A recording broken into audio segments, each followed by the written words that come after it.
The House of Commons opens today for the 43rd Parliament, where, for the first time in almost a decade, no party will hold a majority of seats. Here's a refresher on where we landed after this last election. Prime Minister Justin Trudeau's Liberals occupy 157 seats, just 13 seats shy of a majority. The Conservatives sitting at 121, the Bloc at 32, the NDP 24 seats, the Greens, they're at 3 seats now, and Jody Wilson-Raybould is the lone independent seat as we head into Parliament today. So with more on what we can expect on this new session, it is a full day, is the Globe and Mail's Laura Stone. You and I were just saying this is a fun day for political nerds. We get to watch it all live.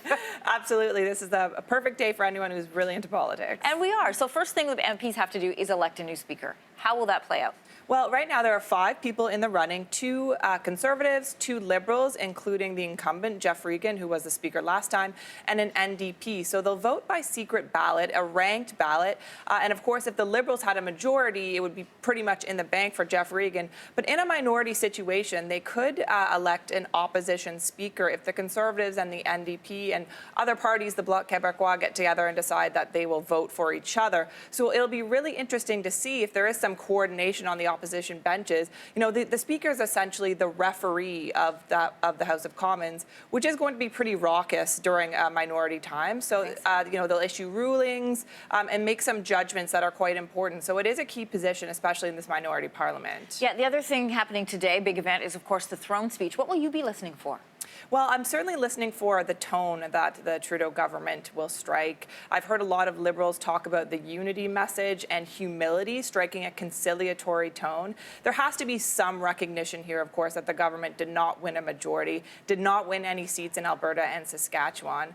You know, they also have to kind of bring in some of the other parties. So they're going to have to talk to the NDP, for instance, about healthcare and pharmacare. They need support. So what are they telling the Bloc Québécois? I think climate change will be a huge feature. They're also going to, though, have to make some mentions of pipelines to kind of bring in the Conservatives. So they have to bring in all sides here from the throne speech. That's a long list of things to have to bring. It's going to be a long speech. It's going to be a long speech read by the Governor General. Yeah, of course. When will the Liberals face their first confidence test? Well, it's actually probably going to be next week, not the throne speech, but a supply bill, which is essentially to keep the money flowing until the end of the year, more of a routine motion. So that's going to be happening next week. I don't expect the government to fall over that issue, but eventually they will also have to vote on the priorities of the throne speech. What will the Liberals' first bill be in Parliament? It's probably going to be a middle-class tax cut, Anne-Marie. This is something that the Liberals have said they want to prioritize. They pushed it in the election campaign, expected to get broad support. There could also be some sort of NAFTA-related bill. NAFTA still has to be ratified in our Parliament.